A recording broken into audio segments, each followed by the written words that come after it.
Hello guys, நான் vs பேசுகிறேன். இன்றைக்கி நம்ம பார்க்க போகிற சீரிஸோட நேம் வந்து ஹூ மேட் மீ அ பிரின்சஸ்ன்னு சொல்லக்கூடிய சீரிஸோட எபிசோட் 6 தான் நீங்கள் நம்ம பார்க்க போகிறோம். அதனால் நீங்கள் நம்ம சேனலுக்கு புதுசாக இருந்தீங்கன்னா உங்களால் முடிஞ்ச சாப்பிட்றதுனா நம்ம சேனலுக்கு சப்ஸ்கிரைப் பண்ணி சப்போர்ட் பண்ணுங்கள். அது மட்டும் இல்லாமல் அது கூட இருக்க பெல்லைக்கான நாள் வச்சுக்கோங்க. அப்போ தான் நான் ஒரு அடுத்த வீடியோ எல்லாமே நோட்டிஃபிகேஷன் வரும். கண்டிப்பாக எந்த எபிசோட வேறு லெவலான மேஜிக்லாம் காத்துட்ருக்கு. அது மட்டும் இல்லாமல் சின்ன சின்ன விஷயங்கள்லாம் ரொம்ப பிரமாதமாக காமிச்சிருப்பாங்க. முக்கியமாக அத்தனாஷியாக்கும் ஒன்று அவங்க அப்பா பதற விஷயம்லாம் பார்க்கும்போது அப்படி இருக்கும், ரொம்ப எமோஷனாக காமிச்சிருப்பாங்க. என்னால் முடிஞ்ச பெஸ்ட் கொடுத்து பண்ணியிருக்கேன். மறக்காமல் பிடிச்சவங்க எல்லாருமே லைக் போடுங்க. சரிங்க, சமயத்தோட கதை போகலாமா?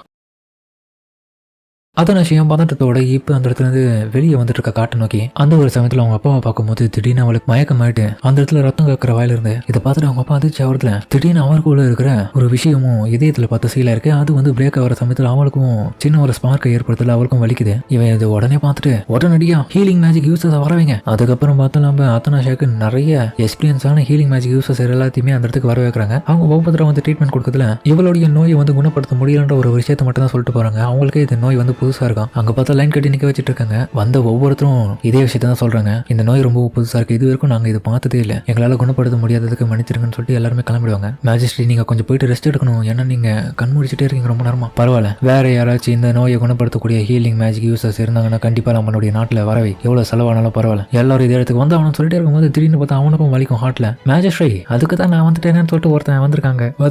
தலைவன் தான் கூட்டியாகி வந்திருக்கான். இதுக்கப்புறம் கவலைப்படாதீங்க, நான் எல்லாத்தையுமே பாத்துக்கிறேன். இப்ப அத்தனாஷியாவுடைய அம்மாவும் பிரெக்னெண்டா இருந்தப்போ காமிக்கிறாங்க. அவங்க அத்தனாஷியா பாட்டு அதே பாட்டு அந்த இடத்துல பாடிட்டு இருக்காங்க. அத்தனாஷியாக்கு இது எல்லாமே தன்னுடைய நினைவுகளா வந்துட்டு இருக்கு. அத்தனாஷியா எவ்வளவு நேரம் தூங்கிட்டு இருப்ப, ஏஞ்சுக்கொண்ட மாதிரி. அதுக்கப்புறம் இவன் உன்னோட பக்கம் ஏப்பிட்டான் எப்படியோ, ஆனாலுமே அவளை கண்டுக்காம திரும்ப தூங்கிடுவான். உன்னை நான் ஏஞ்சிக்க சொன்னேன், அழகான தூங்க மூஞ்சி. யோ யார் நீ, எனக்கு முக்கியமான கனவு வந்துச்சுன்னா இந்த கனவுல போயிட்டு திரும்ப கனவு காண போறேன், தொலா பையன்ற மாதிரி இன்னொரு பக்கம் சொல்லிட்டு இருக்கான். ஒரு நிமிஷம் இவன் அவனாச்சே, உனக்கு நான் பல முறை வார்னிங் பண்ணி நீ திரும்பி அதை ட்ரை பண்ணிருக்கேன். அட கடவுளை, இவன் அவன் தானே, தேவலாம இவன் எதுக்கு இங்க வந்தான், தூங்குற மாதிரி நடிக்கிறியா? நான் ஒரே ஒரு கிஸ் பண்ணதுக்கே நீ முயற்சிக்கினேன், அப்போ ஓகேவா? அத்தனாஷியா, இப்ப பதில் சொல்லு, உனக்கு எந்த பிரின்ஸ் ரொம்பவும் பிடிக்கும்? அல்ட்ரன்டாவா, அப்படி இல்லைனா செகந்தியாவா? எவனுமே தேவையில்ல, இவங்கிட்ட எவனை காப்பாத்துங்க. ஒரு நிமிஷம், என்னுடைய மார்பிள வழியே தெரியலையே, ஏன்னா உன் உயிரை காப்பாத்துனதே நான் தான், எதுக்கு நீ அப்படி பாத்துங்கிற? கொஞ்சம் விட்டு இருந்தா உன்னுடைய இதயம் வெடிச்சு சதறி இருக்கும் தெரியுமா? இந்த வெடிச்சு சதறி இருக்குமா? என்ன பேசுற நீ? ஆனா இப்ப நல்லா தானே இருக்கு. அதுக்கு காரணம் நான் தான் சொல்லிட்டு இருக்கேன்ல, நான் தான் மிகப்பெரிய பூனை கடவுள். யாரு சாமி இவனுக்கு நன்றி சொல்லணும்னு சொல்லிட்டு இவன் எதிர்பார்க்கறான் போல, அதுக்கு தான் இப்படி படாத பார்த்த பத்தி நம்ம கேள்வி கேட்டுட்டு இருக்கான். ஒரு நிமிஷம், இவன் என்ன ரொம்ப ஹைட்ல இருக்கான். அதுக்கப்புறம் இவ கண்மொழியத்தை பார்த்துட்டு அந்த இடத்துக்கு ஃபிலிக்ஸ் அப்புறம் அத்தனாஷியாவுடைய அப்பா லெலியாவும் வந்திருக்காங்க. இவ அவங்க கிட்ட போயிட்டு நான் ஒரு வழியா நல்லா தான் இருக்கின்ற மாதிரி சொல்லவும், பரவாயில்ல நீங்க எப்படியோ பழச்சிட்டீங்க, நல்ல வேலை நான் கடவுள் கிட்ட வேணுது பலன் கொடுத்துருச்சுன்னு சொல்லிட்டு லெலியா உன்னோட பக்கம் ஃபீல் பண்ண, ரொம்ப நாட்களா தூங்கினன்ற மாதிரி உன்னோட பக்கம் இவனை பாப்பா என்ன கேட்டா. அதுக்கப்புறம் அவங்க அப்பா தூக்கி வச்சுக்கினேன், உனக்கு எதனா வழி இருக்கா? என்னமோ இல்லப்பா, நீங்க ரொம்பவும் வருத்தப்பட்டதுக்கு மன்னிச்சிருங்க. அப்புறம் இவன் தன்னை பத்தி அறிமுகத்து கொடுத்துக்கிறான். மேஜிஸ்ட்ரி பிரின்சஸ் இப்ப வந்து ஓரளவுக்கு குணமாயிட்டாங்க. ஆமாப்பா, இவனை பத்தி நான் சொல்லணும்னு நினைச்ச உண்மை என்னன்னா இவன் தான் அன்னைக்கு அப்படின்ற மாதிரி அவன் மாட்டி ஒரு ட்ரை பண்ணுவா. இன்னொரு பக்கம் இவன் இப்போ நாடகம் நடத்துறான் இடத்துல, அதாவது உடம்பு சரியில்லாத மாதிரி.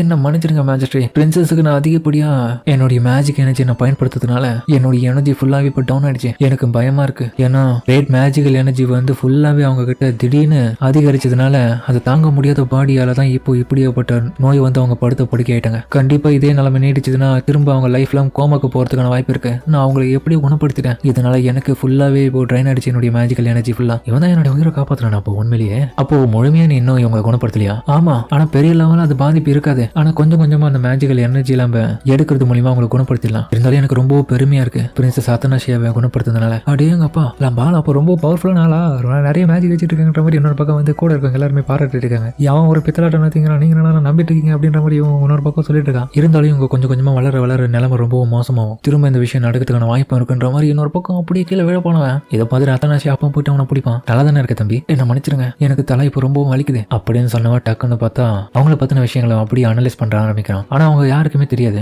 இவன் இன்னொரு பக்கம் இவனை பார்த்து அனலைஸ் பண்ணிட்டு இருக்க, இன்னொரு பக்கம் வந்து அத்தனாஷியா கிட்ட இருந்து ரிலீஸ் ஆகிற அந்த பவர் பார்க்க ரெண்டுமே ஒண்ணுக்கு ஒண்ணு மெர்ஜ் ஆகுது. இதுல ஏதோ ஒரு விஷயம் இருக்குன்னு சொல்லிட்டு அவன் யோசிக்க, அப்புறம் இவங்க கிட்ட என்னுடைய பவரை பயன்படுத்தி பிரின்சஸ்க்கு ஹீல் பண்ணிட்டேன், அதனால இப்ப என்னால முடியல சுத்தமா. சரி ஓகே பரவாயில்ல தம்பி, நீ பண்ண உதவிக்கு ரொம்ப நன்றி, ஆனா ஒரு நாள் உனக்கான ரிவார்டு கிடைக்கும். அது வரைக்கும் நீ இந்த இடத்துல இருந்து பின்னாடி பிரின்சஸ்க்கு எந்த விதமான நோய் திரும்ப வராத மாதிரி கூட இருந்து ட்ரீட்மெண்ட் பண்ணிக்கோ. அதே மாதிரி இந்த பிளான்லெஸ்லயே நீ தங்கிக்கோ, பிரச்சனை இல்லை. ரொம்ப நன்றி, நீங்க சொன்ன மாதிரியே பண்ற மாதிரி அவனும் நடிக்கிறான். ஓவரா போயிட்டு வரேன், தூங்கும் மூஞ்சி பிரின்சஸ், இவன் நடிக்கிறான் நம்பாதீங்க அப்படின்ற மாதிரி இன்னொரு பக்கம் இவன் புலம்புறா. அத்தனாஷியாவுடைய அப்பா ஒரு முக்கியமான விஷயத்த சொல்றாரு, இந்த பேலஸ் கொஞ்சம் கூட சூட் ஆகல, நாளையில இருந்து நீங்க எல்லாருமே எமரால்டு பேலஸ்க்கு வந்துருங்க, பிரின்சஸை கூட்டிக்கணும். எமரால்டு பேலஸ் அப்படின்ற மாதிரி பார்த்து ஷாக்காக, அது பார்க்கவே ரொம்ப அழகா இருக்கு. பல ஜென்ரேஷனா பிரின்சஸ் வந்து இதுக்கு முன்னாடி இருந்தவங்க பயன்படுத்துற எமரால்டு பேலஸ் தான் அது. ஆக்சுவலி அவளுடைய கனவுலயே வந்து ஜெனிட்டே வந்து அந்த இடத்துல தான் தங்கியிருந்த மாதிரி வந்திருக்கு. ஆனா ஏதோ ஒரு சூழ்நிலையாலே தான் அந்த கனவுலையே அப்பவே ஜெனிட்டே இந்த இடத்துலயும் ரூபி பேலஸ்ல பார்த்தா இன்னொரு பக்கம் நம்ம அத்தனாஷியா வந்து லாக் ஆனதுனால அவங்க அப்பா கூட ரொம்ப ரொம்பவும் நெருங்கி பழக முடியாம அவளுடைய பாசம் இல்லாம போயிட்டு இருக்கும். ஆனா இப்ப நிலைமை அப்படியே மாறிடுச்சு. இவன் ஒன்னு பக்கம் அந்த பேலஸ்ல இருக்கும்போது அந்த மேஜிக் எனர்ஜியை வந்து மானிட்டர் பண்ற அந்த ஒரு மிஷினை வச்சிட்டு இருக்கான். ஆனா அது பார்த்தா ஒண்ணுமே வேலை செய்யல. இவன் நல்லா துண்ணுட்டு இருக்கான். டேய் என்னடா நீ பண்ணிட்டு இருக்க? அங்க என்னடா எங்க அப்பா கிட்ட கதை விட்ட, என்கிட்ட அதிகப்படியான மேஜிக் பவர் இருக்கு, அதனாலதான் என்னால சீல் உடைஞ்சு எனக்கு உடம்பு சரியில்லாம போயிடுச்சு. இங்க பார்த்தா ஒரு இதுவும் காமிக்க மாட்டேது. எங்கடா பத்தியா மேஜிக்கல் பவர்? நீ போய் சொல்லி ஏமாத்தீங்கிற? ஏய் நான் ஒன்னும் போய் சொல்லல. உண்மையை சொல்ல போனா யாரோ ஒருத்தங்க ஓ மேல இருக்கிற அதிகப்படியான அந்த மேஜிக் எல்லாத்தையுமே அப்படியே சீல் பண்ணி உள்ளுக்குள்ள வச்சிருக்காங்க. அது யாருன்றது எனக்கு தெரியாது. இந்த சீல் பண்ணிருக்காங்களா? எனக்கு தெரிஞ்சு கண்டிப்பா அவங்களை உன்னை ப்ரொடெக்ட் பண்றதுக்காக தான் இதை பயன்படுத்திருப்பாங்க. ஆனா இருந்தாலும் அதை சீல் பண்ணவங்களுக்கு நன்றி சொல்லி ஆகணும். ஏன்னா அதிகப்படியான பவர் வந்து எப்படி ரிலீஸ் ஆனாலும் நிறைய பேருக்கு அது டேஞ்சர் தான். ஆனா நீ காட்டுல பண்ண அந்த சின்ன தப்பு, அதாவது சின்னதா மேஜிக் பவரை ரிலீஸ் பண்ணதுக்கே உன்னுடைய சீல் லைட்டா உடஞ்சி பிரேக் ஆகிற நிலைமையில அது விட்டு இருந்தா மொத்தமா வெடிச்சு உன் இதயமே வெடிச்சிட்டு இருக்கும். அது நடக்காம தான் நான் ஒரு வழியா தடுத்துட்டு உன்னை குணப்படுத்தினேன். ஏய் கதெல்லாம் ஓடாதா? கதை உள்ள உண்மையை சொல்ல போனா உன்னுடைய மேஜிக்கல் எனர்ஜி எல்லாமே ஓவர் ஃப்ளோ ஆகுது. அதுவும் ஒரு குழந்தை கிட்ட எவ்வளவு இருக்கும் அது தெரியல. கண்டிப்பா எனக்கு தெரிஞ்சு 400 இயர்ஸுக்கு ஒரு முறையாச்சு நான் இந்த மாதிரியான விஷயங்களை பார்ப்பேன் எப்பவுமே. ஆனா இப்போதைய நிலைமை என்ன தெரியுமா? நான் இப்போ உன் சைஸ்ல இருக்கிறதுனால என்கிட்ட இருந்த அந்த பவர்ஸ் எல்லாமே மினிமமா இப்ப இருக்கிற சைஸுக்கு ஏற்ற மாதிரி மாறிட்டு இருக்கு. அதனால அதிகப்படியெல்லாம் என்னால பயன்படுத்த முடியாது. என்னுடைய அற்புதமான மேஜிக்கை பயன்படுத்தி உங்க லைஃபை காப்பாத்திருக்கேன். ஆனா நீ என்னடா நன்றி கிட்டத்தனமா ஒரு இதுவும் எனக்கு பண்ணல. நீ இது வரைக்கும் நன்றி கூட சொல்லியாடி. நீ வெறுக்கிறேன்னு தெரியுது இதுல இருந்து என்ன அப்படிலாம் இல்லைன்ற மாதிரி தெரியாத மாதிரி நடிப்பான். எனக்கு புரியுது நீ மறைமுகமா என்ன வெறுக்கிறதானே. ஆனா ஒரு விஷயத்தை ஞாபகப்படுத்துறேன். என்ன இருந்தாலும் உயிரை இதுக்கப்புறம் காப்பாற்ற போறது நான் தான். அதை மட்டும் ஞாபகம் வச்சுக்கோ. நான் உன்னை காப்பாத்தினா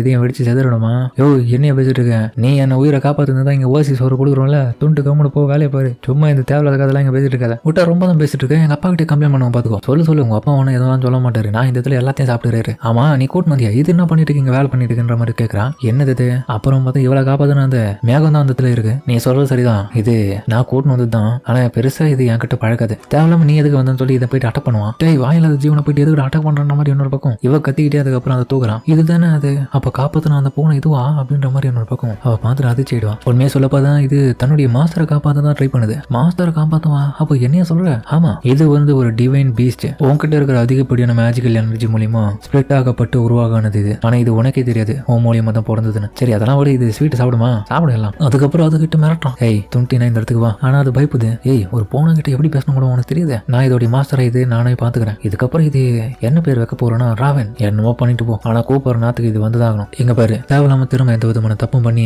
சாவத்துக்கு ட்ரை பண்ணத. அதனால ஒழுங்கா சொல்றது மட்டும் செஞ்சு பழகு. அதுவும் இல்லாம இது ஒண்ணு சும்மா எல்லாம் காப்பாத்திட்டே இருக்காது. எப்பவுமே இதுக்கும் அழிவுன்றது ஒரு நாள் வரதான் செய்யும். அப்போ நான் என்ன பண்றது? இதுக்கப்புறம் மேஜிக்கை பயன்படுத்தக்கூடாது சொல்றீங்க? மேஜிக்கை பயன்படுத்தக்கூடாதுன்னு சொல்லல நானு. இதுக்கப்புறம் உன்னுடைய மேஜிக் பவரை நீ கண்ட்ரோல் பண்ண கத்துக்கணும். அதுக்கப்புறம் வந்து ஆத்தனாஷியா ஒரு மேஜிக் டீச்சருடைய உதவி மூலமா கொஞ்சம் கொஞ்சமா மேஜிக்கை கத்துக்க ஆரம்பிக்கிறான். ஆனா அவருடைய ஸ்ட்ரென்த்தை பயன்படுத்தி அவ பயன்படுத்தும் போது கொஞ்சம் மூச்சு வாங்கத்துல அப்படியே விட்டுருவா. நீங்க பாத்தீங்களா டீச்சர்? அதை பரவாயில்ல முன்னத்தை விட இப்ப நீங்க ரொம்பவும் இம்ப்ரூவ் ஆயிட்டீங்க அப்படின்னு ஒரு டீச்சர் வழிய அவங்க ஒரு மாதிரி ஸ்டூடெண்ட் கூட ஒட்டாத மாதிரி தான் பழகி பேசுறாங்க. இதனாலேயே பார்த்தா லிலியா கிட்ட போயிட்டு இதுக்கப்புறம் என்னால தொடர்ச்சி இந்த இடத்துல வேலை பார்க்க முடியாது. அவங்க தங்களுடைய லிமிட் அடைகிறாங்க. அதுக்கப்புறம் நான் உங்களுக்கு புஷ் பண்ணா கண்டிப்பா அவங்களுடைய லைஃபுக்கு எதனா டேஞ்சரஸா இருக்கும். அதனால நான் இதுல பண்ண மாட்டேன்ற மாதிரி போயிடுவாங்க. அத்தனாஷியாவே இதை பாக்குறான். உண்மைனோ உண்மைதான். அதை யாராலையும் மாற்ற முடியாது. நான் என்ன பண்ண போறேன்? எப்படி நான் என்னுடைய மேஜிக் எனர்ஜி கண்ட்ரோல் பண்ண போறேன்? அதுக்கப்புறம் வந்து ராவன் ஒன்று பக்கம் கிட்ட வரதுல மைண்ட் ரிலாக்ஸ் ஆயிடுது அவளுக்கு. பால்கனியில பார்த்தா இவன் உட்காந்துட்டு இருக்கா. நீ என்ன பண்ணிட்டு இருக்க? உன்னை பார்க்கறதுக்காக தான் வந்தேன். அதுக்கப்புறம் அவனை பிடிக்கிடுவான். ராவனை குடுறா. இவனை தூக்கினா உனக்கு கோவம் வருது. ராவன் உனக்கு வேணும்னா உன்னுடைய மேஜிக் பவரை பயன்படுத்தி என்கிட்ட வாங்கிக்கொண்ட மாதிரி இன்னொரு பக்கம் அவன் ட்ரிக்கியா பேசுறான். ஏ அண்ணா ஒங்க குத்துறியா வேணையா?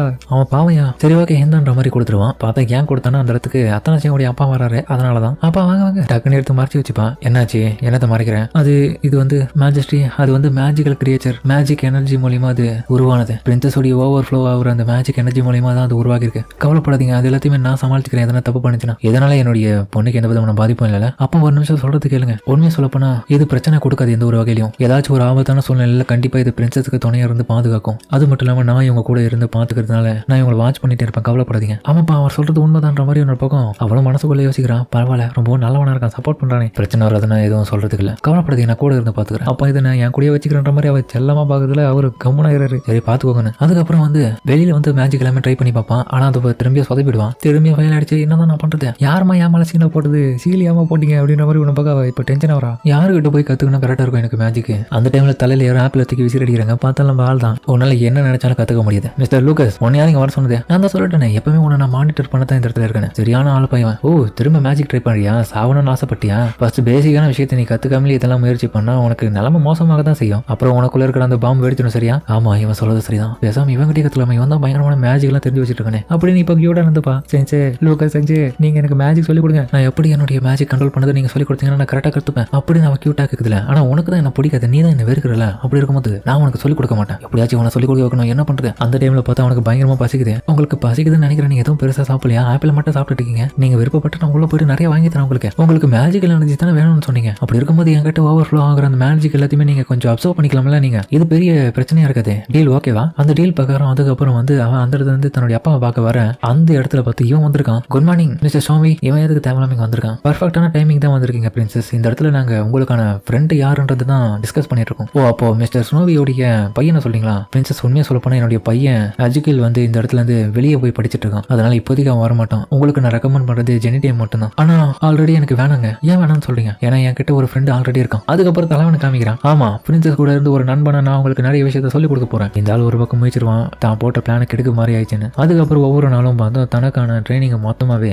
லூக்கஸ் வந்து சொல்லி கொடுத்துட்டு இருக்கான். அத்தனை விஷயம் அதை கொஞ்சம் கொஞ்சமா கத்துக்கிறான். இருந்தாலும் நிறைய ஸ்ட்ரகிள் அவர் அதில் கத்துக்கிறதுக்கு பத்ததுக்கு அவன் எக்ஸசைஸையும் பண்ண வைக்கிறான். புடல் லெவலையும் நிறைய ட்ரைனிங் பண்ணணும்னு அவ பண்ற ட்ரைனிங் ஒவ்வொரு நாளும் ரொம்ப தீவிரமா போயிட்டு இருக்கு. ஒரு இடத்துல ரொம்பவும் நல்லாவே பண்ண ஆரம்பிச்சிட்டான். கூட இருக்கிற ஒவ்வொருத்தரும் இதை பார்த்துட்டு ஷாக் ஆகுறாங்க. தலைவன் எல்லாத்தையுமே ஆராய்ச்சிட்டு இருக்கான். ஒரு பக்கம் அவன் எப்படி எல்லாம் கத்துட்டு இருக்கான்னு. ஒரு இடத்துல ஒரு நாள் வந்து சக்சஸ்ஃபுல்லா வந்து பண்ணிட்டு அப்படியே படுத்து கிடப்பா பாருங்க. அந்த விஷயத்தை அவன் பார்த்துட்டு பரவாயில்ல, ஓரளவுக்கு நல்லாவே கத்துக்கினான். இருந்தாலும் ஃபீல் பண்ணது, உனக்கு நான் இருக்கேன், உனக்கு எதுவும் அவன் நான் பாத்துக்கிறேன்ற மாதிரி அவன் ஒரு பக்கம் அவளை பார்த்து சொல்ல, இன்னொரு பக்கம் வந்து அவன் கண் முடிச்ச பிறகு எனக்கு கொஞ்சம் கியூரியஸா இருக்கு. எதுக்காக நீ தேவையில்லாம வந்து எந்த அளவுக்கு இப்போ திடீர்னு ஹார்ட் ஒர்க் போடுற? அதுக்கு காரணம் கண்டிப்பா நீ உயிரோடு இருக்கிறதுக்காக மட்டும் இல்லைன்றத சொல்ல. அது அப்படின்னு சொல்லிட்டு தன்னுடைய அப்பா கூட இருக்கணும்ன்றதுக்காக தான் இவ்வளவு போராடுறான். அவளுக்கு அந்த விஷயம் ரொம்பவும் நல்லாவே ஞாபகம் இருக்கு. அதுக்கப்புறம் வந்து நம்ம ஃபிலிக்ஸ் பார்த்தா நம்ம லோக்கஸோடைய இன்ஃபர்மேஷன் என்னன்றதை வந்து அவன் இந்த இடத்துல நம்ம அத்தனாஷி அப்பா கிட்ட கொடுக்குறான். எம்பீரியர் ஹவுஸ் ஹோல்ட்ல கூட இவனை பத்தி பெருசா கிடையாது. இப்போதைக்கு கிடைச்ச டாக்குமெண்ட் இவ்வளவுதான். இவன் அதிகப்படி அந்த விதமான விஷயமும் தெரியலையே, புதுசா இருக்கான். யாரா இருக்குன்ற மாதிரி இவனோட பக்கம் பார்த்தா அத்தனாஷியோடைய அப்பாவும் அவனுடைய டாக்குமெண்ட் எடுத்து அப்படி அனலைஸ் பண்ணி பார்க்க அவன் யாரு, அவனுடைய பேக்ரவுண்ட் என்னன்றது தெரிஞ்சுக்கிறான். அதுல பார்த்தா சாதாரண கிராமத்துல இருந்து வந்திருக்கிற ஒரு சின்ன மேஜிக் யூசர் தான்ற மாதிரி அவன் அந்த விஷயத்தை யோசிச்சு பார்க்கறான். பிரச்சனை இல்லை, இவன் சாதாரண மேஜிஷியன் தான். ஆனா அவன் உண்மையா சொல்ல போனா விஷயத்தை மறைச்சுதான் வச்சிட்டு இருக்கான். இது ஒரு ஃபேக்கான ஐடென்டிட்டியை காமிக்கிற மாதிரி தான் அர்த்தம். நீங்க நல்லா ரெஸ்ட் எடுங்க. கண்டிப்பா பிரின்சஸ் நல்லபடியா மேஜிக் எல்லாம் கத்துன்னு வருவாங்க. அது மட்டும் இல்லாம கொஞ்சம் கொஞ்சமா உங்களுக்கும் உங்களுடைய பொண்ணுக்குமான அந்த பாசம் கொஞ்சம் கொஞ்சமா அதிகரிக்குதுன்னு சொல்லிட்டு அவங்க கத்திட்டு அந்த பயத்துல ஓடிடுவான். இவரு ஒரு பக்கம் உண்மைதான், அந்த பாசம் அதிகமாகுது. அப்ப இதுதான் பாசமா அப்படின்ற மாதிரி அவன் யோசிக்க அதோட இந்த எபிசோட முடிக்கிறாங்க. அடுத்த எபிசோடு வேற லெவலா இருக்கும். இன்னொருத்த புதுசா வருவான் வில்லங்க தருமா. அதெல்லாமே இன்னும் இன்ட்ரெஸ்டிங்கா போக போகுது. முடிஞ்ச அளவுக்கு மிஸ் பண்ணாம பொறுமையா பாருங்க. மறக்காம உங்களுடைய சப்போர்ட்டையும் கொடுத்துருங்க. சரிங்க, நம்ம இதோட இந்த வீடியோ முடிச்சுப்போம்.